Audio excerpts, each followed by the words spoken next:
संवाद के इस शानदार सफर को रफ्तार दीजिएगा।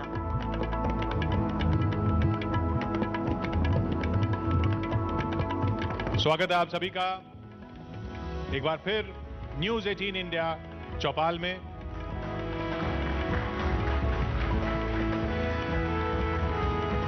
अब वक्त है उस शख्सियत से बात करने का जिसकी उड़ान के इंतजार में बहुत लोग हैं। स्वागत करेंगे कांग्रेस नेता सचिन पायलट का।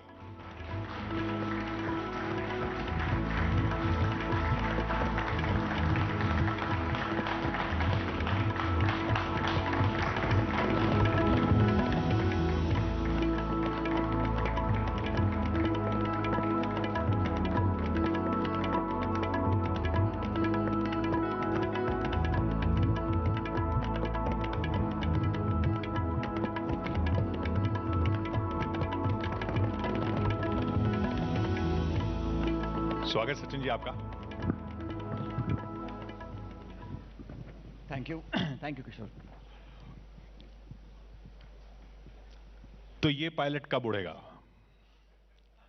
मैं तो उड़ ही रहा हूं जब से मौका मिला है। उड़ान बरकरार है और आसमान बहुत ऊंचा है, बहुत लंबा है, लेकिन चीरेंगे आगे और जाएंगे। थोड़ी बीच में आपने इमरजेंसी लैंडिंग कर ली थी।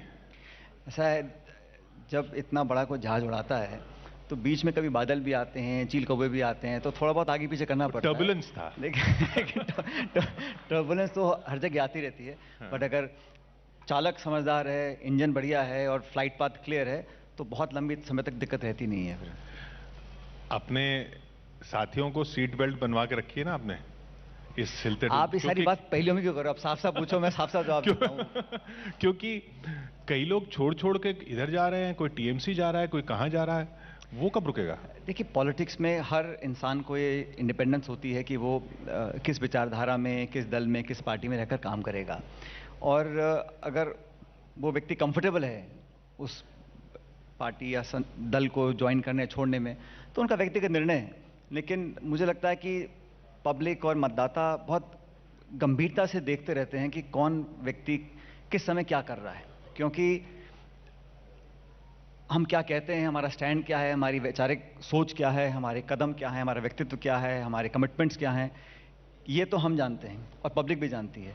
उसके बाद उसमें कुछ तब्दीली होती है, आप उसको जस्टिफाई कर पाते हैं, नहीं कर पाते हैं, ये पब्लिक पे डिपेंड करता है। और वो जो चेंज और मूव आप जो कह रहे हैं, वो जनता जनार्दन के गले उतरता है नहीं उतरता, वो चुनाव में पता पड़ जाता है सबको। तो ये तो चलता है, राजनीति में आना जाना लगा रहता है। आप ममता जी को नेता मानने को तैयार हैं अगर वो यूपीए की नेता हो जाती हैं? हालांकि वो तो कह रही है यूपीए है ही नहीं। देखिए, उन्होंने जो कहा, मैंने सुना उनका स्टेटमेंट, वो वास्तविकता से परे है। क्योंकि यूपीए का गठन बहुत पहले हुआ था, कोई मेंबर गए, कोई जुड़े, लेकिन यूपीए है और मजबूत है। और ममता बनर्जी एक इलेक्टेड चीफ मिनिस्टर हैं, उनको कौन रिगार्ड नहीं करता है। लेकिन मैं समझता हूं कि आज उनकी भी जिम्मेदारी है, हमारी भी जिम्मेदारी, सबकी जिम्मेदारी है कि आज जो 7 साल से सरकार दिल्ली में केंद्र में है, उसका बेहतर विकल्प हम कैसे तैयार करें। क्योंकि जनता आज परेशान है। वो कह रही है आप लोग लड़ नहीं रहे ना, वो कह रही है आप लोग तो लड़ नहीं रहे तो हम ही लड़ लेते हैं। ये उनका आकलन हो सकता है, लेकिन ये कहना कि यूपीए नहीं है, ये मैं समझता हूं बहुत गलत है। यूपीए है, मजबूत है। इसको और हम मजबूत कैसे कर सकते हैं? हमें अपना ध्यान, अपना समय, अपनी एनर्जी उसमें निवेश करना चाहिए कि हम बेहतर विकल्प कैसे तैयार कर सकते हैं। लेकिन हम आपस में ही खिंचाव बना कर रखें और अपने मतभेदों को उजागर करते रहें, अपनों को कोसते रहें, उससे बहुत ज़्यादा लाभ मुझे लगता है नहीं होगा। क्योंकि देश की राजनीति अलग है, एक प्रदेश की राजनीति अलग हो सकती है, लेकिन राष्ट्र की जो राजनीति है, चुनाव में 2.5-3 साल बचे हैं, रूपरेखा तैयार करनी है, मुद्दों पर लोगों को घेरना है, सरकार को आईना दिखाना है, उसके लिए सब लोगों को साथ आना पड़ेगा। ये तेरा मेरा हम करते रहेंगे और मेरा तुम छीन लो, तुम्हारा मैं छीन लूं, इसमें अपनी एनर्जी जाहिर करने का मैं समझता हूं बहुत ज़्यादा लाभ नहीं है। तो आप कह रहे हैं कि जो विकल्प देश की राजनीति में बीजेपी के सामने खड़ा करना होगा, वो कांग्रेस के बिना नहीं हो सकता। मैं बहुत विनम्रता से कहना चाहता हूं, और ये एक वास्तविकता है, आंकड़े हमारे सामने हैं कि बहुत बड़ा ये देश है। और मैं इस बात को स्वीकार करता हूं कि पिछले कुछ सालों से कांग्रेस पार्टी को जितनी हमको उम्मीद थी उतनी हमें सफलता नहीं मिली है।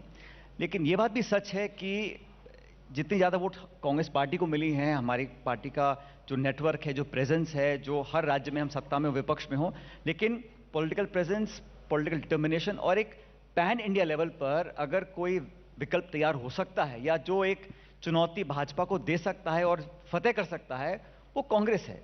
और बड़ी विनम्रता से जो बाकी सहयोगी दल हैं उन सबको हम मान सम्मान के साथ रखकर लड़ेंगे, तभी अपने मुकाम तक पहुंचेंगे। अगर हम इसी काम में लगे रहें कि तुम छोटे मैं बड़ा, तुम हटो मैं रखूंगा, तो फिर हम अपना जो लक्ष्य है उसको पूरा नहीं कर पाएंगे। लीड कौन करेगा उससे फर्क नहीं पड़ता। लीड तो पूरा यूपीए कर रहा है और यूपी के चेयरपर्सन हैं, हम सब मिलकर काम कर रहे हैं। अगर किसी को कोई सुझाव देना है, कुछ अच्छा सकारात्मक एडिशन करना है, उसका सब स्वागत करते हैं। लेकिन किसी को बिल्कुल आप दरकिनार कर दें तो फिर लोगों के जहन में सवाल उठता है कि भाई आपकी बड़ी फाइट तो वो है, आप इसमें फंसकर क्या साबित करना चाह रहे हो। और अंत में इस मनमुटाव का या जो टकराव की स्थिति पैदा हो रही है, इसका अंत में लाभ किसको मिलेगा। तो मैं समझता हूं कि भारतीय जनता पार्टी के शासन को 7 साल हो गए और बहुत से वादे करे गए, आप लंबी फेस्ट आप जानते हैं। अब जवाबदेही तय करने के लिए, पारदर्शिता लाने के लिए, लोगों को लगे कि भाई 7 साल में विपक्ष मजबूत है और इन मुद्दों पर विफलता साबित हो चुकी है, तो बेहतर विकल्प तैयार करने के लिए मैं समझता हूं सबको साथ आना चाहिए। और अनेकों ऐसे प्रदेश हैं जहां कांग्रेस के अलावा कोई विकल्प नहीं है। फिर भी मैं मानता हूं कि हम लोगों को जो सहयोगी दल हैं उनके साथ और विमर्श कर एक बेहतर रणनीति बनानी पड़ेगी और उसके लिए समय अब आ चुका है, उस पर हम काम भी कर रहे हैं। तो अब 21 नवंबर को ये मंत्रिमंडल का विस्तार हो गया राजस्थान में, आपके समर्थक भी कुछ मंत्री बना दिए गए, अब आप खुश हैं? कौन किसका समर्थक है ये हमारे यहाँ महत्वपूर्ण नहीं है, लेकिन ये बात सच है कि पिछले 2 साल से राजस्थान के कैबिनेट में एक भी दलित मंत्री नहीं था। अब हमें लगता है कि जो सरकार बनती है उसमें सबकी भागीदारी होनी चाहिए, उसमें सामाजिक भौगोलिक एक बैलेंस होना चाहिए। तो 2 साल तक अगर कोई दलित मंत्री नहीं है तो हमें लगा उसको ठीक करना चाहिए। मुझे खुशी है कि कांग्रेस लीडरशिप ने, आज मुझे फक्र है कि 70 साल में पहली बार राजस्थान की कैबिनेट में 4 दलित कैबिनेट मिनिस्टर बने हैं। आदिवासी लोग आए हैं, अल्पसंख्यक आए हैं, महिलाएं आई हैं, किसान आए हैं, नौजवान आए हैं, तो एक संतुलन बना है। और इतना बड़ा प्रदेश, आपको शायद जानकारी में नहीं किशोर, देश का सबसे बड़ा राज्य भौगोलिक दृष्टि से राजस्थान है। इतने बड़े राजस्थान में इतने सारे समाज हैं, जिले हैं, उन सबको बैलेंस कर ताकि कार्यकर्ता को लगे कि ये सरकार जो मैंने बनाई है खून पसीना बहा के, इसमें मेरी भूमिका है, मेरी पूछ है। पद मत भी दो आप, पद की कोई जरूरत नहीं है, लेकिन मान सम्मान इज्जत समर्थन, उसको लगे कि मैंने धूप में खड़ा हुआ, बारिश में रहा, लाठियां खाई, गोलियां खाई, धरने किए, प्रदर्शन किए, भूख हड़ताल करी, घेराव किया, सब कुछ करने के बाद सरकार मैंने बनाई। और 2013 में जब हम सरकार में थे, चुनाव हुए थे, उस समय हम 200 विधानसभा सीटों में सिर्फ 20 पे रह गए थे। उस सफर में जिन लोगों ने पार्टी का झंडा बुलंद किया, उन लोगों को अगर हम मान सम्मान देते हैं तो उसमें मैं समझता हूं पार्टी का हित है। और इन सारे मुद्दों को लेकर चर्चा मैंने 1.5 साल पहले करी थी, एक कमेटी बनी, धीरे धीरे काम हुआ, कुछ देरी जरूर हुई, लेकिन अब मुझे लगता है कि हम सही रास्ते पर आ गए हैं। एक स्वागत योग्य कदम उठाया गया है, अब संगठन में और बदलाव हुए हैं। तो पार्टी और सरकार अगर मिलकर काम करेंगे तो किशोर जी, जो पिछले 30 साल से नहीं हो पा रहा राजस्थान के अंदर, कि 5 साल तो कांग्रेस सरकार, फिर 5 साल बीजेपी सरकार, ये चलता रहता है, पिछले 30 साल से चल रहा है। तो हम चाहते हैं इस परिपाटी को खत्म करें। 23 में जब चुनाव हो दिसंबर में, तो पुनः कांग्रेस पार्टी को आशीर्वाद जनता का मिले, इस दृष्टिकोण से हम लोग काम कर रहे हैं और उसमें हम कामयाब होंगे। तो यानी अब 2023 तक तो कोई नाराजगी नहीं रहेगी आपकी? नाराजगी किसी से हो भी नहीं सकती है, मेरी नाराजगी किसी व्यक्ति से नहीं है। मैं तो इतना चाहता हूं कि भाई, फिर कह रहा हूं मैं आपको, कि सब लोगों को लगे कि हम स्टेक होल्डर हैं। सब मंत्री नहीं बन सकते हैं और बनना भी नहीं चाहते हैं, लेकिन उनकी भागीदारी सुनिश्चित हो ना, शासन में, प्रशासन में, गवर्नेंस में, पॉलिसी मेकिंग में। पार्टी कार्यकर्ता जो हमारे से सिंपैथी रखते हैं, जिन्होंने जेब से पैसे खर्च किए हैं, जिन्होंने वसुंधरा जी की सरकार में अपने ऊपर केस उन्होंने झेले हैं, जिनके परिवार को नुकसान हुआ है, उन सबको लगना चाहिए साहब सरकार हमारी बनी है, अब किसानों की, नौजवानों की बात होगी। तो ये इस मुद्दे को तो सारे नहीं बन सकते, लेकिन मुख्यमंत्री तो एक बनेगा। अब 2023 में फिर वही सवाल आएगा, फिर आप यही कहेंगे कि वो आगे चुनी जाने के बाद, सरकार के बाद लेजिस्लेटर तय करेंगे कि आप चेहरा लेकर नहीं जाएंगे? राजस्थान कांग्रेस का मैं लगभग 7 साल तक अध्यक्ष रहा। हाँ। 2018 में चुनाव हुए, उस समय माना कि आप मुख्यमंत्री बनेंगे? नहीं, उस समय कांग्रेस पार्टी ने बड़े स्पष्ट निर्णय लिया था कि हम कलेक्टिव लीडरशिप से चुनाव लड़ेंगे और चुनाव होने के बाद निर्णय लिया जाएगा। तो मैं समझता हूं 23 में जब चुनाव होंगे या बाद में होंगे, ये पॉलिसी पार्टी की है कि हम कोई बहुत पहले से डिक्लेयर नहीं करते हैं कि सीएम कौन बनेगा, वो विधायकगण चुनते हैं भी किसको नेता बनना है। तो हमारा उद्देश्य है सरकार कैसे बने, नहीं, पर और फिर पार्टी की तो ये भी पॉलिसी रही है कि जो सिटिंग चीफ मिनिस्टर है उसके चेहरे के साथ जाते हैं, तो फिर अशोक गहलोत जी के साथ जाएंगे। मैंने कहा ना, कोई डिक्लेयर पहले नहीं करता है, और ऐसे कई उदाहरण हैं जो पहले रहे नहीं बने, कई बार ना रहते हुए बन जाते हैं। तो ये तो सब पार्टी का निर्णय है, विधायकों पर डिपेंड करेगा।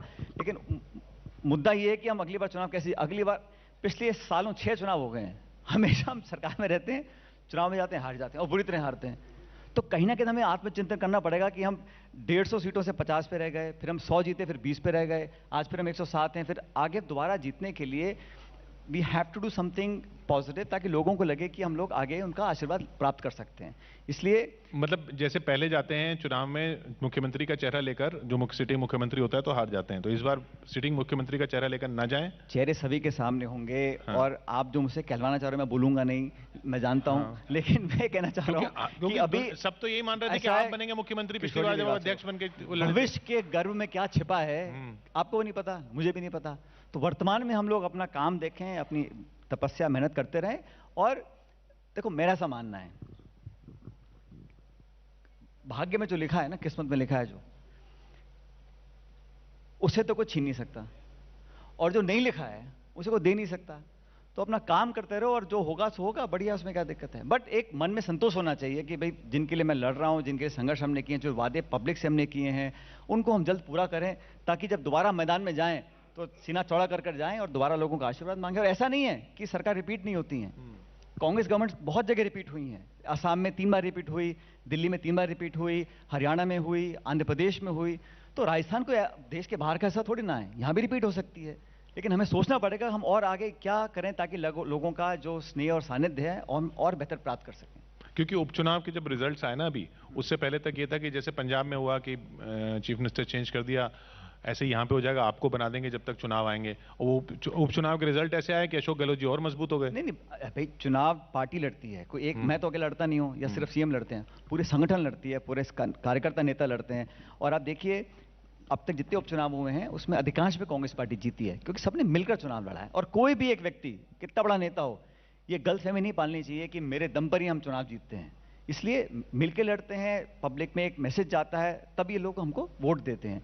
इसलिए कब क्या होगा मैं नहीं कह सकता हूं, लेकिन इतना मैं जानता हूं कि हम सही दिशा पर निकले हुए हैं, सही निर्णय अब लिए जा रहे हैं। और 2023 में अगर हम चुनाव जीतेंगे, तभी मैं समझता हूं कि जो 24 में लोकसभा चुनाव होंगे, क्योंकि मत भूलिए पिछले 2 बार से राजस्थान में जब भी चुनाव लोकसभा के हुए, हम लोग 25 में से एक भी सीट नहीं जीत पाए, 2014 में, 2019 में। तो इसलिए 2023 का चुनाव जीतना बहुत जरूरी है, ताकि 2024 में एक अच्छी संख्या वहां से कांग्रेस के सांसदों की लोकसभा में जाए। अभी सारा जोर पार्टी का यूपी में लगा हुआ है, प्रियंका जी लगी हुई हैं, वहां समाजवादी पार्टी से गठबंधन करना चाहिए आपकी नजर में? अब बातें बहुत आगे निकल चुकी हैं, अब नहीं होगा। मुझे लगता है कि अब हमने तो एक डिक्लेयर किया है, और पहली बार किया है कि हम सारी सीट लड़ेंगे और 40% टिकट महिलाओं को देंगे। और जिस ताकत और जिस ऊर्जा से पार्टी अपनी सब कुछ उस राज्य में लगा रही है, प्रियंका जी उसका नेतृत्व कर रही हैं, मुझे लगता है माहौल में बदलाव है। और सच पूछो तो सपा बसपा सब लोगों को लोग टेस्ट कर चुके हैं, और आज कोई कितना भी भाषण दे, सच ये है कि कांग्रेस एक बेहतर विकल्प बनने की कोशिश कर रही है। और हर मुद्दे पर, चाहे दलितों का मुद्दा हो, चाहे महिला उत्पीड़न का मुद्दा हो, कांग्रेस मुखर होकर विरोध करती है। यूपी सरकार में पिछले 1.5 साल में अगर कहीं विरोध हुआ है, कहीं उनके टोका टाकी हुई है, तो प्रियंका जी ने करी है, राहुल गांधी ने करी है, कांग्रेस ने करी है। कहाँ थी बसपा और कहाँ थी सपा? ऐसा कोई सर्वे तो आ नहीं रहा, कोई ऐसा आकलन आ नहीं रहा कि आप वहां सरकार बनाने के करीब पहुंचेंगे। वहां तो बस ये है कि थोड़ी सी साख बच जाए। बात साख की नहीं है, बात सिद्धांत की है। हमने कहा कि वहां यूपी को एक इस सरकार से निजात चाहिए, और जो वहां पे गुंडाराज चला है वो सबने देखा है, जो लाशें बही हैं नदियों के अंदर, सबने देखा है। तो अब प्रचार कुछ भी करें, प्रसार कुछ भी करें, लेकिन वहां पर पूरी ताकत से कांग्रेस पार्टी चुनाव लड़ रही है। मैं बहुत बड़ी क्लेम नहीं कर रहा हूं, लेकिन मैं जानता हूं कि आज माहौल हमारे पक्ष में बन रहा है, और कोई भी मेहनत व्यर्थ नहीं जाती है। अगर आप मेहनत करेंगे, परिश्रम करेंगे, तो उसका फल एंड में मिलेगा। कांग्रेस को नया अध्यक्ष कब मिलेगा? कांग्रेस वर्किंग कमेटी ने एक शेड्यूल बनाया है, मार्च 2022 तक हमारी मेंबरशिप पूरी हो जाएगी, और फिर चुनाव का क्रम चलेगा। ब्लॉक, जिला, प्रदेश और एआईसीसी के चुनाव भी होंगे, और मेरे ख्याल अगले 7-8 महीने के अंदर अंदर पूरी चुनाव की प्रक्रिया पूरी हो जाएगी। और ये एक declared election schedule Congress party ने अनाउंस कर चुकी है। तो अब आप अपनी नजर से बताइए, कांग्रेस का कायाकल्प क्यों नहीं हो पा रहा? अगर ये जो इतनी बार बार हम वेट करते हैं कि आपकी उड़ान की बात हमने की, कांग्रेस की उड़ान कब होगी और क्यों नहीं हो रही? ये बात सच है कि 2014 और 2019 में हम 2 चुनाव हारे हैं, लेकिन ये बात भी सच है कि हम 2004 और 2009 में लगातार 2 चुनाव जीते भी थे। तो हार जीत तो एक सिक्के के 2 पहलू हैं। और सच पूछो तो मुझे, हम हार जाएं जीत जाएं ठीक है, पब्लिक के ऊपर डिपेंड करता है, लेकिन हम अपनी आवाज़ को बुलंद बनाए रखें, हम संघर्ष करते रहें, जनता के अंदर अपनी जगह, लोगों के दिल और दिमाग में अपनी जगह बनाए रखना एक पॉलिटिकल पार्टी, एक पॉलिटिकल नेता के लिए बहुत ज़रूरी है, और उसमें हम पूरी कोशिश कर रहे हैं। हमारा मानना यह है कि अब जनता भी समझ गई है कि 7 साल का जो शासन रहा, क्या किया, क्या वादे किए थे। शासन में कुछ भी अच्छा नहीं हुआ, कुछ तो अच्छा दिखा होगा आपको। नहीं, अच्छे बुरे की बात नहीं, आपने जो कहा हमने तो नहीं कहा, मैंने तो नहीं कहा भाजपा के साथियों कि आप अनाउंस कर दो कि हम 2 करोड़ नौकरी देंगे, 15 लाख खाते में डालेंगे, किसान की आमदनी दुगनी करेंगे। आप बोल तो ये रहे, आप जब विपक्ष में थे आपने जीएसटी का विरोध किया, आपने आधार का विरोध किया, आपने अमेरिका के साथ डील का विरोध किया। 2019 का चुनाव हो गया, वो आप हार गए। नहीं, 19 के बाद की बात है भाई, मैं बता रहा हूं आपको ना। 19 के बाद आपने कृषि कानून बनाए, क्यों बनाए किसी को पता नहीं, वापस क्यों लिए किसी को पता नहीं, संसद में चर्चा नहीं करते, आंकड़े आप छुपा के रखते हो, कोरोना से कितनी मौतें किसी को पता नहीं, नोटबंदी में जमा कितने पैसे बैंक में अभी तक पता है, अभी गिन ही रहे पैसों को अभी तक। ये मुझे बताइए, सरकार की एक जवाबदेही होती है ना। नोटबंदी में जो पैसे जमा हुए, आज तक पता है कि कितने पैसे जमा हुए हैं? आपने कितनी मौतें हुई, कोरोना पता नहीं, जब लॉकडाउन हुआ था कितने श्रमिक गए अपने अपने गाँव में, कितनों के रोजगार गए, कितनों की जानें गई, कोई आंकड़ा नहीं है। तो आप आंकड़े बताते नहीं हैं, आप पारदर्शिता से काम करते नहीं हैं, आप बस वादे करते रहे, makeup India, stand up India, fit India, manufacture India, yoga India, मतलब इतने नारे, इतने वादे और ढाक के 3 पात। चलिए आखिरी सवाल, 1 सेकंड। हाँ, आप मत भूलिए, जो हंगर इंडेक्स है उस पे हिंदुस्तान का अंक नीचे आ रहा है। आज पेट्रोल डीजल देसी घी से महंगा हो गया, गैस का सिलेंडर 1000 रुपए का है, और कोई भाजपा का रिस्पॉन्सिबल व्यक्ति ये नहीं बोल रहा कि महंगाई को हम कम करेंगे। लोगों के आंसू पहुंचने के लिए कोई झूठा आश्वासन देने को तैयार नहीं है।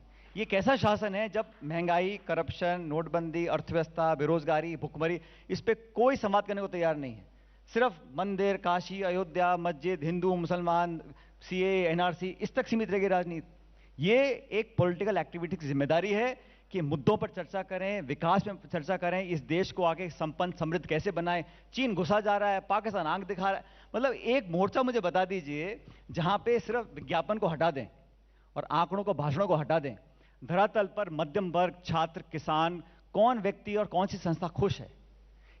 ये मुद्दे पब्लिक के बीच में लेकर जाएंगे। जनता ही इनको बार बार वोट दे रही है, इसलिए ये वाली जो बातें आप कह रही हैं, जनता को 100 बार सलाम, आप किसी को मर्जी वोट दो, लेकिन मुद्दे उठाने का अधिकार तो मेरे पास है और मेरी जिम्मेदारी है। जब तक राजनीति में हूं, मुद्दे उठाते रहेंगे, आप पब्लिक एक्सेप्ट करे मत करे, लेकिन हम मुद्दे में ये तो नहीं उठा रहा हूं कि हमें ये चाहिए। मैं तो पब्लिक से जुड़े मुद्दे उठाना चाहते हैं। अगर पब्लिक उसके बावजूद भी अगर वोट नहीं देती है तो पब्लिक को 100 बार सलाम है। जनता जनार्दन है, उनका जो निर्णय है सबको स्वीकार है। चलिए, जनता का निर्णय देखेंगे 2023 में भी अभी तो, और उससे पहले ये 2022 की जो आपने बात की। बहुत बहुत शुक्रिया हमारे साथ यहाँ जुड़ने के लिए Sachin ji. Thank you. Sachin pilot.